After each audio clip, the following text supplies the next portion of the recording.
අයිබෝවන් සුබ සන්ධ්‍යාවක්.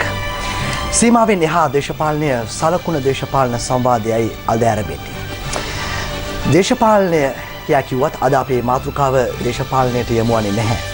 අද අප කාටත් පොදු එහෙම නැත්නම් අද අප කාටත් දැනෙන මාතෘකාවකට අපි අවධානය යොමු කරන්න බලාපොරොත්තු වෙන. සමහර වෙලාවට සෑම ජයග්‍රහණයක්ම අපිට ආපසු හරවන්නට වෙන අවස්ථාවන් තියෙනවා වෙන්නට පුළුවන්. ඒ ඇතම් වෙලාවට අමාරුවෙන් දිනාගත් ජයග්‍රහණ වාසි සමහරක් වෙලාවට අපේ අතපසුවීමක් වෙන්න පුළුවන්. සමහරක් වෙලාවට අපේ පාලනයෙන් තොර හේතු වෙන්න පුළුවන්. සමහරක් වෙලාවට අපේ නොසලකිල්ල වෙන්න පුළුවන්. නිසා ඒ ජයග්‍රහණ අපිට අහිමි වෙනවා වෙන්න පුළුවන්. අද අපේ මාතෘකාව රටක් වශයෙන් අපි කිසියම් ජයග්‍රහණයක් ලබාගෙන තිබියදී ඒ COVID-19 පාලනය කිරීමේ ලෝක ප්‍රවණතාවය තුළ නැවත COVID මතු උනේ කොහොමද? ඇයි? සහ අපි දැන් සිටින තත්ත්වය සහ ඉන් ගොඩේ මේ මාර්ගය කුමක්ද කියන කාරණාව පිළිබඳව අපි ඒ පිළිබඳවයි අද සලකුණේ අවධානය යොමු කරන්න බලාපොරොත්තු වෙන්නේ. මා අපේ ආරාධිතයන් හඳුනා දෙන්නට පෙර ආතුව කැමැති මගේ මිතුරන් දෙදෙනා හඳුනා ගන්නේ මුලින්ම දේශපාලන ක්‍රියාකාරික ඒ වගේම ප්‍රවීණ මාධ්‍යවේදී චාපා බණ්ඩාර. අයිබෝන් චාපා. අයිබෝන් තමයි. ඒ වගේම මා කැමැති හඳුනා දෙන්නට මදුෂාන් ද සිල්වා. අයිබෝන් මදුෂාන්. අයිබෝන් චමදිත සුබ සන්ධ්‍යාවක්. හොඳයි අපි හඳුනගමු අද දවසේ කවුද සලකුණට සහභාගී වන්නේ කියලා. අපේ සෞඛ්‍ය විෂය පිළිබඳ බහර අමාත්‍යතුමිය සෞඛ්‍ය ඇමතුමිය පවිත්‍රා වන්‍යාරච්චි ඇමතුමිය සහභාගී වෙනවා. ආයුබෝවන් සුබ සන්ධ්‍යාවක්. ඒ වගේම වසංගත රෝග පිළිබඳ විශේෂඥ වෛද්‍ය සමිත ගිනිගේ මහතාත් සහභාගී වෙනවා. ආයුබෝවන් සුබ සන්ධ්‍යාවක්. හොඳයි මම කැමති සාකච්ඡාව ආරම්භ කරන්න ඉතාම සරල තැනකින්. ප්‍රශ්නය සරල වෙන්න පුළුවන්. ප්‍රශ්නට දෙන පිළිතුර ඊතරම් සරල නොවන බව මා දන්නවා. ඇත්තටම අපි විශ්වාස කළෙත් රටේ මතවාදයක් වශයෙන් පැතිරුණෙත් අපි කොවිඩ් පාලනය කරපු රටක් වශයෙන් ලෝකේ දත්ත ඇතුලේ අපි කිව්වේ අපි දෙවන වන්නේ චීනයට පමණයි. දේශපාලන නායකත්වයේ පිළිබඳව අපි කතා කළා. ඇත්තටම ඇමතිතුමිය අපිට මොකක්ද මේ උනේ? මොකක් හරි අපිට වැරදුනාද? අතපසුවීමක් වුණාද? නැත්නම් අපේ පාලනයෙන් තොර හේතුවක් අපිට ඇති වුණාද? නැවත මේ මතුවීමේ හේතුව කුමක්ද? චම්දිත එකක් මේ COVID-19 රෝගය ලෝකෙන් අයින් වෙලා නැහැ. එතකොට ගෝලීය කරන මුළු ලෝකය තුල ජීවත් වෙන අපිට COVID සම්පූර්ණයෙන් ඉවර කරගන්න නම් ලෝකෙම COVID ඉවර වෙන්න ඕනේ. එකක් ඒක. දෙක මේක මේ අලුතෙන් ලෝක සෞඛ්‍ය සංවිධානය කියනවා තෙරපි කියන්නේ ළඟ කිට්ටුවෙන් ඉන්නකොට හුස්මෙන් පවා බෝ වෙන්න පුළුවන් කියලා. ඉතින් එතකොට මේකේ බෝවීමේ ප්‍රවණතාවය ඉතාම වැඩි. ඉතින් එවැනි තත්ත්වයකදී මෙවැනි තත්ත්වයක් අපි දිගින් දිගටම අපි හිතුවා ආය මෙවැනි දෙයක් වෙන්න පුළුවන් කියලා. ඒ නිසා තමයි අපි හැම රෝහලකම හැම ප්‍රධාන රෝහලකම අනිවාර්යයෙන්ම දවසකට 10 දෙනෙක් මේ PCR පරීක්ෂණයට ලක් කරන්න කියලා නියෝග ලබා දීලා තිබෙනවා. ඒ අනුව තමයි ඔය මිනුවන්ගොඩ පොකුරේ පළවෙනි රෝගියා රෝහලේදී PCR පරීක්ෂණයෙන් අපිට අඳුර ගන්න ලැබෙන්නේ. ඇරෙන්න මේ කවුරුත් ඇවිල්ලා මට මේ COVID-19 රෝගය තියෙනවා කියලා කොහෙවත් කියලා ටෙස්ට් කරගත්ත එකක් නෙවෙයි. අපේ ගිය ක්‍රියාවලිය තුල අපි මං හිතන්නේ ඒ කාලය තුල ඒ කියන්නේ අන්තිම රෝගියා අපිට හම්බ වුණාට පස්සේ ඒ කියන්නේ අගෝස්තු මාසේ 2 වෙනිදා අන්තිම රෝගියා අපිට හම්බෙන්නේ ලංකාපුරේ. එතන ඉඳලා මේ රෝගියා හම්බ වෙන කාලය දක්වා අපි ලක්ෂ ගණන් අපි 3 ලක්ෂයකට කිට්ටු වෙන්න රටේ PCR පරීක්ෂණ සිදු කළා. ඉතින් හැම කියන්නේ එවැනි පරීක්ෂණ අපි මොකද අපි අතෑරින් අපි හැම වෙලාවකම හැම රෝහලකින්ම ප්‍රධාන රෝහලකින්ම 10 දෙනෙක් දවස ගානේ PCR පරීක්ෂණ වලට ලක් කළා.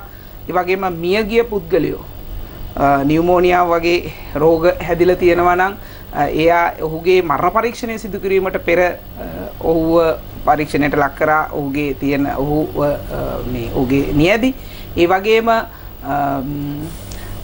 නිරන්තරයෙන් සමාජය තුළින් අපි මාසයකට අවම වශයෙන් 50000ක් නියැදි පරීක්ෂා කළා. එහෙම දිගින් දිගටම අපි මේක අතෑරියේ නෑ. ඒ කියන්නේ ඇත්තටම ඔය මතුවෙච්ච ප්‍රධානම කාරණා පාර්ලිමේන්තුවේත් මා දැක්කා. ඔබතුමියගෙන් ප්‍රශ්න කරන මේ කාරණාව. ඔබතුමිය කිව්වා මේ හරි දැන් කොවිඩ් ඉවරයි. දැන් කොවිඩ් සම්පූර්ණයෙන් ඉවරයි. එහෙම ප්‍රකාශයක් කරලා තියෙන දැන් අයට ප්‍රකාශ කළේ විපක්ෂය තීරණ විදියට ඡන්ද ඉලක්ක කරගෙන තමයි කිව්වේ. ඒක දේශපාලන වාසියක් බවට පත් කරගන්න. ඉතින් ජනතාවත් නිදහසේ හිටියා. මුඛාවරණ පැළඳුවේ නැහැ. ඔය කිව්ව මේ හුස්මෙන් පවා අපිට වෙන්න ජනතාව හිතුවේ නැහැ. ජනතාව කල්පනා කළා ඔය කොවිඩ් ඉවර නම් අපිට ප්‍රශ්නයක් නැහැ නේ, බයක් සැකක් නැහැ නේ. එතකොට මේ අවධානම තිබුණා නම් ලෝකෙන් කොවිඩ් ඉවර නැති බව අපි දන්නවා. තව අවුරුදු දෙකක් විතර තියේවි කියලා WHO එක අලුතෙන්ම කියලාත් තියෙනවා. ඉතින් එහෙමනම් ඇයි මේ තියෙන බැරෑරුම් බව ජනතාවට දුන්නේ නැත්තේ? මෙහෙමයි එකක් ඇමතුමා හිටපු ඇමතුමා කියපු ප්‍රකාශය මං පාර්ලිමේන්තුවේදී මොකෝ ඔබ කියලා තියෙන ප්‍රකාශයෙන් වැරදි. මොකද මම කිව්වේ කොවිඩ් ඉවරයි කියලා නෙමෙයි.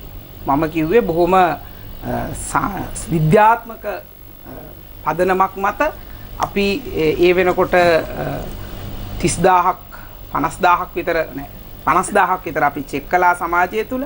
ඒ කිසිම තැනක කොවිඩ් රෝගියෙක් අපිට වාර්තා වුණේ නෑ. ඒ නිසා මම කිව්වා අර අපි රෝහල් වල නියදිවල කිසිම තැනක කොවිඩ් රෝගියෙක් වාර්තා වුණේ නෑ. ඒ නිසා 9 වෙනි මාසේ 3 වෙනිදා මේ ප්‍රවෘත්ති සාකච්ඡාවකදී මම කිව්වා මෙම රෝගය සමාජය තුල පැතිරවීම අපි නවත්තලා තියෙනවා කියලා. කියන්නේ සමාජය තුල තියෙනවා නම් අපි 50000ක් විතර චෙක් කරනකොට එක රෝගියෙක් හරි එන්න ඕනේ. නැත්නම් රෝහලවල දිනපතා දවස ගානේ චෙක් කරනකොට එක රෝගියෙක් හරි එන්න ඕනේ. එහෙම නැත්නම් නියුමෝනියා වගේ එකක් හැදිලා මේ මොකක් හරි හුස්ම ගැනීම රෙස්පිරේටරි සම්බන්ධයෙන් ඩිසීස් එකක් හැදිලා මැරෙන කෙනෙක්ගේ එන්න ඕනේ. එතකොට මාස ගණනාවක් තිස්සේ මේ කරන කිසිම නියදියකදී අපිට රෝගියෙක් හම්බුනේ නැත්තම් හුස්ම ගන්න බෑ උගුර රිදෙනවා කියලා කිඹුන් ඇල්ලක ඇහැලා රෝගීන් ලංකාවේ කොහෙන්වත් මතුවෙන්නේ නැත්තම් ඒ කියන්නේ විවෘත සමාජයෙන් වාර්තා වුන්නේ නැහැ කියන එක. දැන් මෙහෙමනේ අපි දැන් අධ්‍යයන 4කින් තමයි රෝගී තත්ත්වයන් අපි සෞඛ්‍ය නිලධාරීන් එහෙම නැත්නම් විශේෂඥයෝ බලන්නේ. පළවෙනි එක ඒගොල්ලෝ බලන්නේ අධ්‍යයන 1 කියලා කියන්නේ කිසිම රෝගියෙක් ඒ රටේ වාර්තා වෙන්නේ නැත්නම් ඒක පළවෙනි අධ්‍යයන. කියන්නේ no cases නෑ වාර්තා වෙන්නේ නෑ. එතකොට දෙවෙනි අධීර තමයි ඒ ලෙඩේ කොහෙන්ද ආවේ? එයාපෝට් එකෙන්ද ලීක් උනේ? කොහෙන්ද උනේ කියලා අපිට දැනගන්න පුළුවන් අහම්බෙන් තනින් තන රෝගීන් කීප දෙනෙක් මතුවෙනවා. ඒක තමයි දෙවෙනි ස්ටේජ් එක. ඒ කියන්නේ තනින් තන රෝගීන් කිහිප දෙනෙක් මතුවීම. තුන්වෙනි එක තමයි පොකුරු විදියට. ඒක දැන් කන්දකාඩු පොකුර, නාවික හමුදා පොකුර, මිනුවන්ගොඩ පොකුර. ඔව් මිනුවන්ගොඩ පොකුර. ඒ වගේ පොකුරු විදියට විශාල පිරිසක් හම්බ වෙනවා. එතකොට හතරවෙනි එක තමයි සමාජය තුල හැම තැනින්ම රෝගීන් මතුවෙනවා. ඉන්දියාවේ වගේ, ඇමරිකාව වගේ හැම තැනින්ම මතුවෙනවා රෝගීන්. ඒ කියන්නේ කිසිම අතප්පාතක් නැතුව මතුවෙනවා. එතකොට ඒක තමයි ඒක කාගෙන්ද කොහෙටද හැදුනේ කියලා දන්නේ නැහැ. ඔතන මෙතනත් රෝගීන්, මෙතනත් රෝගීන් ඒ කනෙක්ෂන් එකවත් ආපු මේ රෝගීන් හොයාගන්නත් බෑ. හැම තැනම රෝගීන් මතුවෙනවා. අන්න එතකොට තමයි කියන්නේ හතරවෙනි අධීර සමාජය තුල මේ රෝගය පැතිරුණා. දැන් ඔය කියපු කාරණාව ඔතන ඔය සිවෙනි පියවර මම කැමතියි ඔබතුමාත් මේකට එකතු කරගන්න. දැන් අපි ඉන්නේ ඇමතුමේ සඳහන් කරන දැන් අපි අගෝස්තු මාසේ 2 වෙනිදා විතර වෙනකොට හිටියේ පොකුරු තත්ත්වයේ ඉඳලා මම ඔය 9 වෙනි මාසේ විතර වෙනකොට එකම කේස් එකක් වන්දජිත තත්ත්වයට රටපත් වුණා. මාස ගාණක් තිස්සේ. ඒක නිසා මම කිව්වා සමාජය තුළින් මේ රෝගය පාලනය කරලා තත්යකට අපි ඇවිල්ලා තියෙනවා කියලා. ඒ ප්‍රකාශයේ ඊළඟ මිනිත්තුවේදී මම කියනවා හැබැයි මේක භයානකයි. පිට රටවල් වල ඉන්නවා අපේ දෙමව්පියෝ නැත්තම් සහෝදර සහෝදරියෝ 50000ක් විතර ඉන්නවා. කණ්ඩ නැහැ සමහරුන්ට, සමහරුන්ට නිදියන්න තැනක් නැහැ, සමහරුන්ට බෙහෙත් නැහැ, ගොඩක් අයට රෝගී තත්ත්වයන් නැදේ කියලා බයේ ඉන්නවා. ඉතින් ඒ අය ගෙන්න ගන්න කියලා කියනවා. ඔය ප්‍රකාශය කියුනේ එතන. ඒ අය ගෙන්න ගන්න කියලා කියනවා ලංකාව. ඉතින් අපි 30000ක් විතර ගෙන්නෙව්වා. ඉතින් හැබැයි ඒ ගේනකොට අපි කිව්වා මේක අපිට අපේ ලංකාවේ මිනිස්සු අපිට කතා කරලා කියනවා මගේ අම්මා ඉන්නේ මැද පෙරදිග, මගේ අම්මා ඉන්නේ ඩුබායි වල, කුවේට් වල ගෙන්නලා දෙන්න කියලා. අපේ ගොඩාක් ලාංකිකයෝ කියනවා. හැබැයි ඉතින් මම ඒ වෙලාවේ කිව්වේ මේ කියන පළියටම ගේන්න බෑ. අපේ රටේ දරා ගන්න පුළුවන් ධාරිතාවයක් තියෙනවා. ඒ අනුව අපි ටිකින් ටික ගේන්නේ. මොකද යම් මේකින් මේක ලීක් එකක් වෙන්න වුණොත් රට අපහු ගොඩක් අපිට ගොඩ ගන්න ප්‍රශ්නයක් වෙනවා. ඒ එකම ප්‍රකාශයේ තමයි මොකද ඒ මුල කෑල්ල තමයි අරගත්තේ. හොඳ අපි මේ කතා කරමු ඉදිරියේදී දීර්ඝ වශයෙන්. දැන් ඇමතිතුමිය කතා කරන පියවර 4න් කෙනෙක්ට හිතෙන්න පුළුවන්. දැන් මම වගේ කෙනෙක්ට හිතෙනවා සිව්වෙනි පියවරේද අපි ඉන්නේ. මොකද මම කියන්නේ දැන් තත්වෙත් එහෙමයි. දිස්ත්‍රික්ක 17ක එක්කෝ ශ්‍රී ලංකන් කියලා කියයි, එක්කෝ බැංකුවක් කියලා කියයි, එක්කෝ විවිධාකාරයේ තැනින් තැන රට වටා දිස්ත්‍රික්ක ගණනාවකින් වාර්තා වෙමින් පවතිනවා. ඒතොර ඇත්තටම අපි අවබෝධයක ලබා ගන්නට අවශ්‍යයි. ඔබතුමා පැහැදිලි කරන්න අපිට දැන් අපි ඉන්නේ රට පවතින්නේ මොකද්ද අපේ තැන? මොකද්ද අපේ ස්ථාවරය දැන් අපි තිබෙන? මම හිතන්නේ රටක් විදිහට අපි මේක අපේ පළවෙනි රෝගියා ජනවාරි 27 අපිට වාර්තා වෙන්නේ ඒ අවස්ථාවේ ඉඳන්ම අපිට මූලිකම තිබුණේ ක්ලස්ටර්ස්. ඒ කියන්නේ පොකුරු තමයි අපිට වාර්තා වෙන්නේ. ඒක උදාහරණයක් විදිහට ජනවාරි 27 ඉඳන් මාර්තු 11 විතර වෙනකන් අපිට කිසිදු රෝගියෙක් වාර්තා වෙන්නේ නැහැ මේ ලංකාවේ. ඒතර ඊට පස්සේ එතන අපිට මේ මාර්තු 11 ඉඳන් මාර්තු 23 වෙනකන් ඒක පළවෙනි පොකුරක්. ඒ කියන්නේ අපි පොකුරු විදිහට ගත්තොත් ක්ලස්ටර් එකක් එනවා. එතනදී මූලිකවම උනේ ඉතාලි වැනි රටවල ඉඳන් අපේ රටට ආපු කට්ටිය හරහා මේක ක්ලස්ටර් එකක් අපිට එනවා. නමුත් ඒක හොඳටම පේනවා දැන් මේ අපි ඒක පාලනය කරනවා. මම හිතන්නේ ඒක සාමාන්‍ය මාර්තු 20 ගණන් වෙනකොට ඒක යම් පාලන තත්වයකට එනවා. ඒ විශාල ආයසයක් දරලා සාමූහික ක්‍රියාවලියක ප්‍රතිඵලයක් හැටියට අපි ඒක කරනවා. ඒකත් එක්ක අපිට පොඩි කාලයක් අඩුවෙන් තිබිලා ආය අපිට මතුවෙනවා අපි දන්නවා අර මේ වන්දනාවේ කට්ටියක් හරහා අපිට යම් කිසි එකක් එනවා. හැබැයි එතනදිත් මේ හැම එකකම අපිට සුවිශේෂ අපි දැක්ක හැම ක්ලස්ටර් එකකම යම් කිසි සුවිශේෂ ලක්ෂණයන් තියෙනවා. උදාහරණයක් විදිහට පළවෙනි ක්ලස්ටර් එකේ වැඩිපුරම තිබුණේ බස්නාහිර පළාත ආශ්‍රිතව. මොකද ඒ ශ්‍රමිකයන් වැඩිපුර තිබුණේ පුත්තලම් දිස්ත්‍රික්කයේ ආශ්‍රිතව, ගම්පහ දිස්ත්‍රික්කයේ ආශ්‍රිතව තිබුණේ. හැබැයි ඒකේ සංඛ්‍යාව සීමිතයි. ඒ ක්ලස්ටර් එක ආශ්‍රිතව කේසස් අපිට වාර්තා වෙන්නේ 43ක් වැනි තත්ත්වයක්. හැබැයි එතනදී අපිට මේ ප්‍රශ්නයක් තිබුණා. ඒකේ මුල් අවධියේදී අපි ඉන්ස්ටිටියුෂනල් ක්වොරන්ටයින් කියන එක කියන්නේ මේ ආයතනික මේක මුල් සතියේ පටන් ගන්න තිබුණේ නැහැ. හැබැයි හැම ක්ලස්ටර් එකකටම වඩා හැම පොකුරකටම වඩා මෙවර ප්‍රොකුර සංකීර්ණයි නේ. ඔව්. ඒක තමයි විස්තර කරන්න හදන්නේ. එතකොට එතනදී අපිට තිබුණ දේ තමයි ඔවුන් අපි මුලින් ආපු ටික දෙනා අපි හෝම් ක්වොරන්ටයින් තමයි කියන්නේ නිවසේ දවස් 14ක් ක්වොරන්ටයින් කරන එක තමයි මේ කරන්නේ. දැන් ඊට පස්සේ අපිට එන මේ හැම ක්ලස්ටර්ස් ඊට පස්සේ අර මං කියපු අර වන්දනා නඩවලින් එන එකක් වුණා. එතනදී උනේ රටේ විවිධ තැන් වලින් ඔවුන් පැතිරලා හිටියා. හැබැයි සංඛ්‍යාත්මකව ඒක අඩුයි. ඒ කියන්නේ මුළු මේකෙම 29ක් වගේ තමයි එතන වාර්තා වෙන්නේ. ඒ විදිහට ඇවිල්ලා අපිට මේ නාවික හමුදා මේ පොකුර තමයි ඊළඟට අපිට එන්නේ. ඒතර ඒක ගත්තත් සමස්තයක් විදිහට ගත්තම 950ක් අපිට ඒකට ආශ්‍රිතව අපිට ලැබෙනවා. දැන් එතනත් අපිට උනේ හැබැයි එතන අපිට වාසිදායක තත්ත්වයන් කීපයක් තිබ්බා. අදට සාපේක්ෂව අපි ගද්දි මොකද ඒ වෙනකොට රට ලොක්ඩවුන් වෙලා තිබ්බා. එතකොට මේක මේක මේ කළමනාකරණය කර ගැනීම සෞඛ්‍යාංශ වලටත් ආරක්ෂාංශ වලටත් සාපේක්ෂව පහසුකමක් තිබුණා. දැන් අපි දැන් මේක කළමනාකරණය කරමින් ඉන්නේ ලොක්ඩවුන් තත්ත්වයක් තුල නෙමෙයි. ඉතින් මේ ඇඳුම් තත්ත්වයක් තුල නෙමෙයි අපි ප්‍රාදේශීය වශයෙන් ස්ථානයක් හඳුනාගත්තා මෙතන තියෙන ඇඳුම් තත්ත්වයක් තුල. ඒ කියන්නේ ඒකේ යම්කිසි ගැටලුවක් තිබෙනවා මේ මොහොතේ නේ. ඒක එතන අභියෝගයක් තියෙනවා. නමුත් දැන් මේ ක්ලස්ටර් එක ගත්තම දැන් මේකේ හැබැයි අපි දකින්න සාධනීය තත්ත්වයක් තියෙනවා. මොකද මේ ක්ලස්ටර් එකේ ගත්තම ඒ කියන්නේ මේකේ දැනට අපි හිතමු මේ මුලින්ම වාර්තා වෙන්නේ මේ බ්‍රැන්ඩික්ස් ආයතනයේ හරහා ඒ ආයතනයේ අපි මේ සම්පූර්ණ සේවක සේවිකාව 1552කින් ඒකේ වාර්තා වෙනවා 1051ක්ම වාර්තා වෙන්නේ ඒ ඔවුන් අතරින්මයි. ඒ කියන්නේ ඒ සේවක සේවිකාව අතරින්ම තමයි 1050ක් මේ වාර්තා වෙන්නේ. ඒක ඊට අමතරව පිට දිස්ත්‍රික්කවලුත් මේක මොකද උන්ගේ පවුල් වල ඒක ආශ්‍රිතයන්ගෙන් මේ ඒක වාර්තා වෙනවා. හැබැයි ඒකෙත් අපි දැක්කම මේකේ මේ ඩිස්ට්‍රිබියුෂන් එක දැනට ගත්තම සමස්ත ඊ වෙනකොට 1198 කියන එක ගත්තත් මේකේ ගම්පහ දිස්ත්‍රික්කය තුල තමයි 1121ක්ම වාර්තා වෙන්නේ. ගම්පහ දිස්ත්‍රික්කයෙන් සමස්ත 1198 ඊයේ තත්. ඔනවත ප්‍රශ්නේ තියෙන දැන් අර විටින් විට අපිට ලැබෙන පණිවිඩ වලින් එක එක පළාත් වලින් එක්කෙනා දෙන්න වාර්තා වෙන්න ගියාම එයාගේ ආශ්‍රිතයන් පිළිබඳ ප්‍රශ්නේ. ඔව් ඊට පස්සේ ඊළඟට වාර්තා වෙන්නේ කුරුණෑගල දිස්ත්‍රික්කයෙන් 38ක්, මන්නාරමෙන් 9ක්, කොළඹ දිස්ත්‍රික්කයෙන් 8ක්, කළුතර 5ක් ඒ වගේ විදිහට තමයි වාර්තා වෙන්නේ. හැබැයි කොහොම ගත්තත් ડોක්ටර් දැන් මේ අමාත්‍යවරියත් මේකට අදාළයි. කොහොම ගත්තත් මේ 4 වෙනි අධීර කිව්වට මේ එකම තැනකින් පැන නැගිච්ච පුකුරක් නේද බ්‍රැන්ඩික්ස් ආයතනෙන්නේ දැනට තියෙන බොහොම පැහැදිලිවම තියෙනවා එතන. මොකද අපි දැන් මේක විමර්ශනය කර වසංගත වේදයන් විමර්ශනය කරගෙන යනකොට පේන දේ තමයි මේ හැම තැනින්ම වාර්තා වෙන දැන් අනිත් ඈත පැති වලින් වාර්තා වෙන සෑම කෙනෙකුටම අවස්ථා කීපයකදී ආරෙන්න මේ වෙනකොට බොහොම පැහැදිලි සාක්ෂි තියෙනවා මේ බ්‍රැන්ඩික්ස් ආයතනයේ යම් ආශ්‍රිතයෙක්ගෙන් මේක මුණයි. ඒ කියන්නේ 4 වෙනි අධීරේ නෙවෙයි නේ කියන්නේ.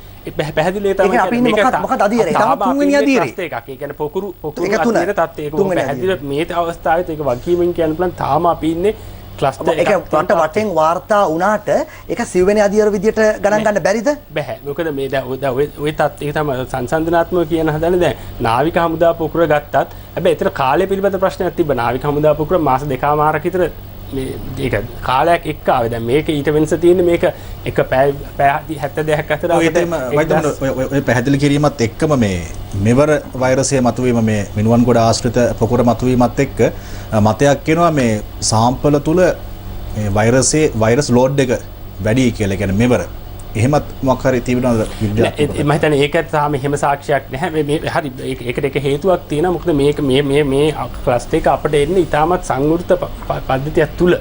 ඒකත් අපි දැන් නාවික කඳවුරක එනවයි කියන එක ඊට වඩා විවෘත තත්ත්වයක් තියෙනවා. දැන් මේක අපි දන්නවා මේ වෛරසය ශ්වසන පද්ධතිය හරහා පැතිරෙන ඕනෑම රෝගයක තියෙන විශේෂ ලක්ෂණයක් තමයි ඒ වගේ සංවෘත පරිසරයක් තුල කට්ටියක් එකම පොඩි කියන්නේ ඉඩ ප්‍රමාණයක ඉන්නවා නම් ඒක ඉතාමත් ඉක්මනින් ඒ පැතිරීම සිද්ධ වෙනවා. ප්‍රශ්නේ උත්තරේ මේ පරණ වෛරස් එකමද? පරණ කොවිඩ් එකමද? නැත ඒකෙම නමුත් මොකක් හරි වෙන ප්‍රභේදයක්ද මේ?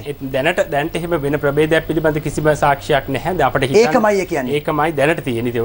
අපිට දැනට ඒකට වෙන්න පුළුවන් එක විදිහක් තමයි මේක කෙටි කාලයක් තුල මම කිය පැතිරීම තුල තවම මට තප්පර කීපයක් දෙනවා. ඔබතුමාට දෙනවා මේ කාලේ අපි වෙලාව බලාගෙන ඉමු.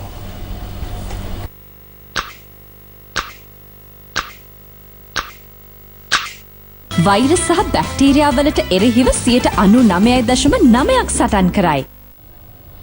දැන් මෙතන වාර්තා වෙන්නේ අර වෛරසයේ සාන්ද්‍රණය පිළිබඳව. ඒ කියන්නේ එක පැත්තකින් හැදුනොත් ඒක ප්‍රබලයි ශරීරයට සහ බෝවීමේ ප්‍රවණතාවයත් ඉහළයි කියන එක. ඒ මොකක්ද වෙනස? අන්න ඒකයි. ඒකට හේතුව තමයි මෙවර අපිට එක අවස්ථාවක මොකද එකම තැනකින් එන්නේ. ඒතර ඒක අපි කරන අවස්ථාවේ මේ මෙතන රෝගයේ පැතිරීම ඉතාමත් දිගු කාලයක ඉඳන් සිද්ධ වෙච්ච දෙයක් නෙමෙයි.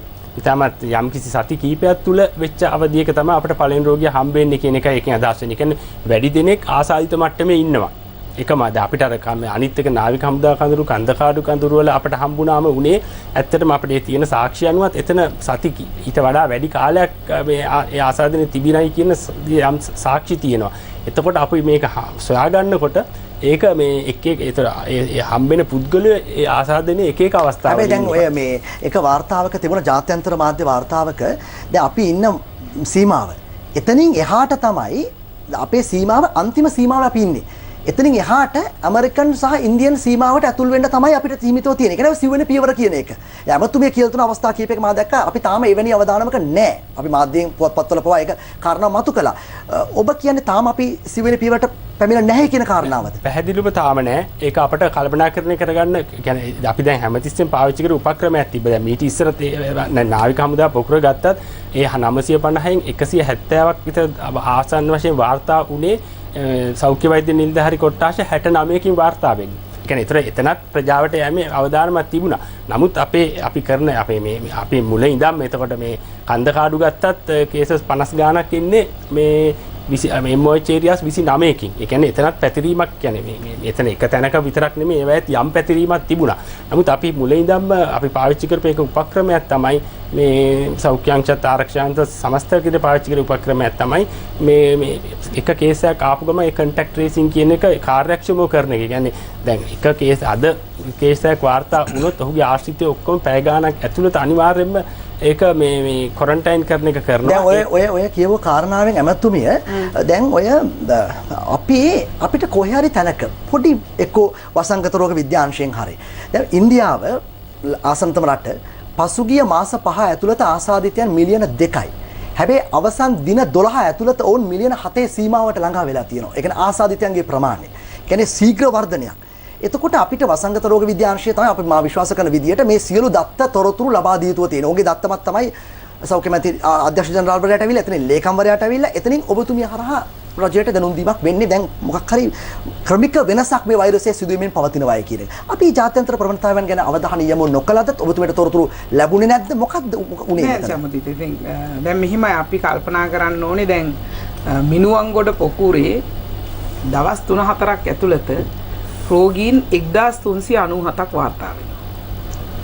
හැබැයි මෙතෙක් ලංකාවේ මේ ටික ඇරෙනකොට ලංකාව ඇතුලේ ওই පොකුරු වලින් වාර්තා වුණේ 1914යි. එතකොට සියලුම මෙතෙක් ලැබිච්ච රෝගීන් ටික 1914යි. ඒ කියන්නේ නාවික කඳවුරෙන් 950ක් ආවා සෑහෙන කාලයක් ඇතුළත. ඒ වගේම කන්දකාඩු කඳවුරෙන් 651ක් ආවා. ඊළඟට වෙනත් තැන් වල 313ක් ඇවිල්ලා තියෙනවා. ඒතර මේ ඔක්කොම 1914යිනේ. රටේම ඇතිවෙච්ච රෝගීන් ටික. හැබැයි මේ මිනුවන්ගොඩ පුකුර දවස් දෙකක් තුනක් එක දවසට 600ක් විතර රෝගීන් PCR පරීක්ෂණ වලින් මේ තහවුරු වෙනවා රෝගීන් විදියට. එතකොට 1900ක් රටක එක දිගටම ඒ කියන්නේ රටේ සම්පූර්ණ ධාරිතාවයේ රට තුල හැදිච්ච රෝගීන්ගේ ප්‍රමාණය හැබැයි දැන් මේ දවස් 3-4ට 1397ක් මිනුවන්ගොඩ පුකුරෙන් වාර්තා වෙනවා. එකම ආයතනයක. දැන් බ්‍රැන්ඩික්ස් ආයතනය ඇතුලේ දැන් තියෙන තත්ත්වයන් අනුව දිග කාලයක් රෝගීන් ඉඳලා තියෙනවා. ඒ ආයතන ඇතුලේ පරිපාලන නොසලකා හැරලා තියෙනවා. ළමයි කලාන්ත හැදිලා වැටෙන වමනේ දානවා. ඒ සිදුවීම් දැන් වාර්තා වෙලා තියෙනවා. ඒකල් අපි හංගන්න නැතුව කතා කරුවොත් තමයි අපිට පේන්නේ එක ආයතනයක් ඇතුලේ වැරද්දක් වෙලා තියෙනවා. ඒ අනුව ඒ වර්ධනය වෙලා තියෙනවා. ඒකට අපි කිව්වොත් අපි සිව්වෙනි අදියරට ගිහිල්ලා කියලා වරදිනවා කියන්නේ. මගේ යෝජනාව. නෑ සිව්වෙනි අදියර කියන්නේ දැන් මූලේ පැහැදිලි ඉන්නේ අපිට කොන්ට්‍රැක්ට් ට්‍රේසින් තියෙනවනේ. දැන් මේක කියන්න ඕනේ දැන් ඇත්තටම මේ කාරණය සම්බන්ධයෙන් අතිගරු ජනාධිපතිතුමා විශාල නායකත්වයක් සහ උපදේශාත්මක නායකත්වයක් අපිට ලබා දෙනවා. හැම දවසකම හැම දිනයකම එතුමා උදේ 10:00 වෙනකොට ප්‍රධාන අපි හමුදාපතිතුමා ත්‍රිවිධ හමුදාපතිවරුන් පොලිස්පතිතුමා ඇතුළු අප ඊටාම සීමිත කණ්ඩායමක් අපත් එක්ක පැය 2:00ක විතර මේ සම්බන්ධයෙන් ඇනලිසිස් එකක් කරනවා. ගත හැකි සියලු ක්‍රියාමාර්ග අපි ඒ කියන්නේ සෞඛ්‍යාංශ දෙන වාර්තා අනුව බුද්ධ්‍යංශ දෙන වාර්තා අනුව අපි එතෙන්දි තීන්දුව ගන්නවා.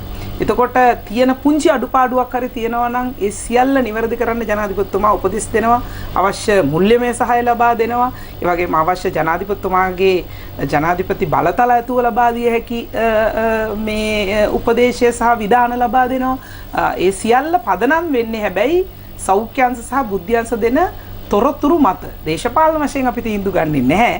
තීන්දුව తీරන ගැනීමේ ක්‍රියාවලියේදී මේ රෝගය ලංකාවෙන් මර්ධනය කර ගැනීමට සෑම වෙලාවකම නිවැරදි ඩේටා, නිවැරදි තොරතුරු, නිවැරදි සෞඛ්‍යංශයේ විශේෂඥවරුන්ගේ මතයට කන් දීලා තමයි ජනාධිපතිතුමා හැම හැබැයි නමුත් විතර ප්‍රශ්නේ තියෙන්නේ දැන් මේ මතු කරපු කාරණාවෙන් තාම අපිට මේ පැහැදිලි මූලාශ්‍රය නැහැනේ.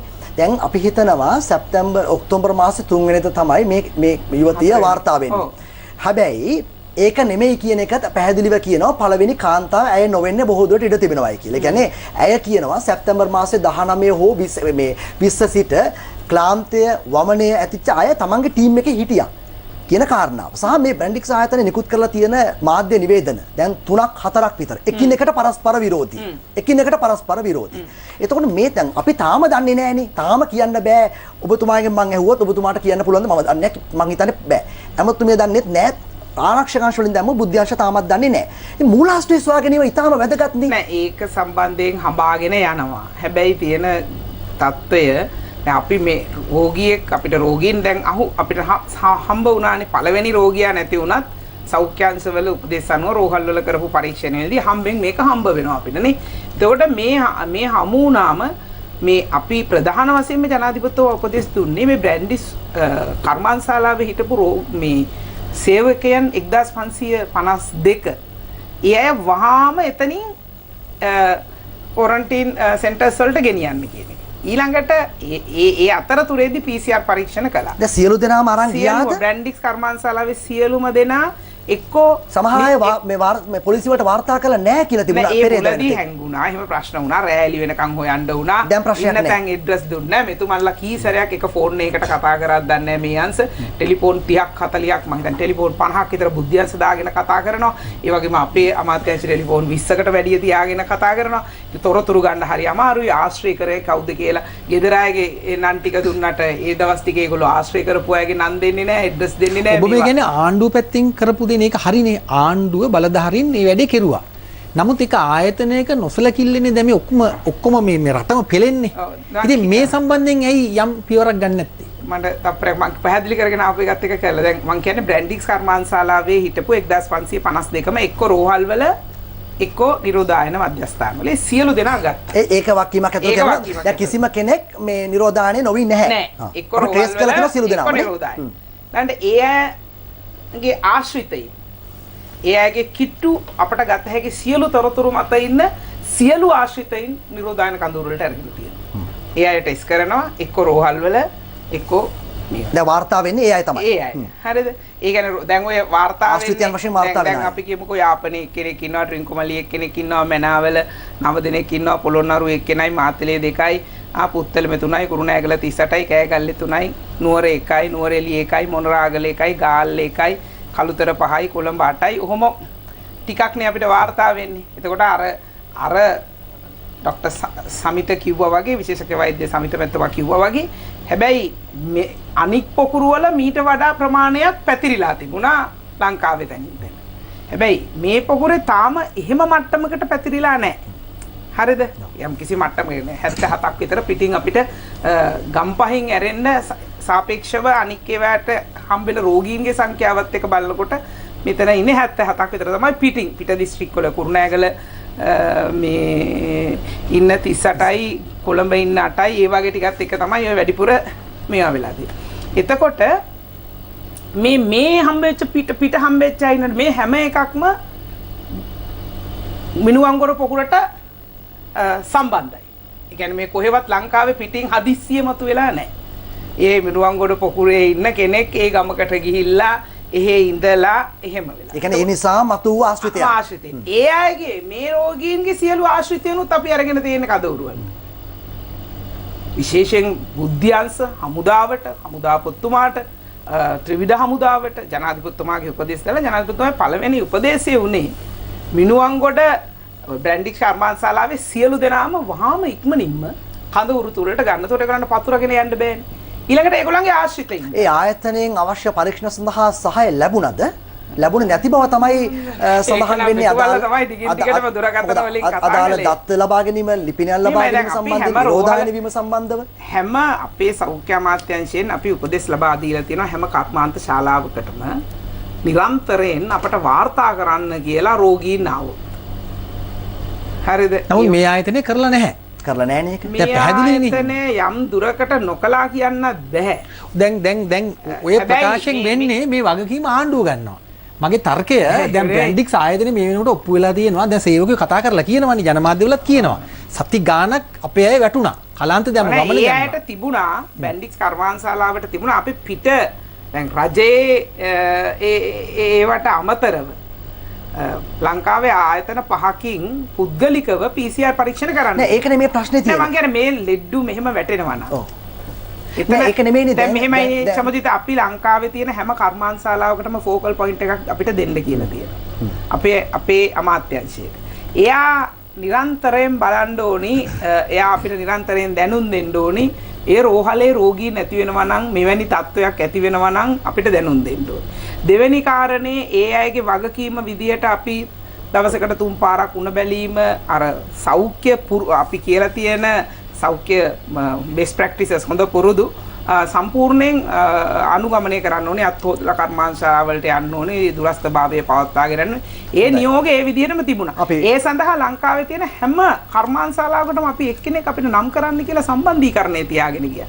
ඉතින් බැරි වෙලා හරි මෙතන අපි ඔතන සිට කතා කරමු විරාමයකින් පස්සේ යමතුමේ අපි සාකච්ඡා කරමින් තිබෙන්නේ නැවත කොවිඩ් පිළිබඳ අවධානමක් අපිට ඇති වුණේ ඇයි? අපිට යම් කිසි තැනක වැරදුනාද, නොසලකිල්ලද, අතපසුවීමක්ද, නැත්නම් ලෝක ප්‍රවණතාවයේද, අපේ පාලනයෙන් තොර කරුණක් මේ කාරණා පිළිබඳව සැබෑ හේතුවත් අපි හඳුනාගත යුතුව තිබෙනවා. නැවත ආකාරයක ඒ මතු නොවන්නට නම් අපි පවිත්‍ර වන්‍යාරච්චි සෞඛ්‍ය විෂය පිළිබඳ බහර අමාත්‍යමිය, ඒ වගේම විශේෂඥ වෛද්‍ය සමිත ගිනිගේ වසංගත රෝග පිළිබඳ විශේෂඥ වෛද්‍යවරයා මේ දෙපළත් සමග අද සලකුණේ සාකච්ඡා කරමින් සිටින විරාමයකට ගිහිල්ලා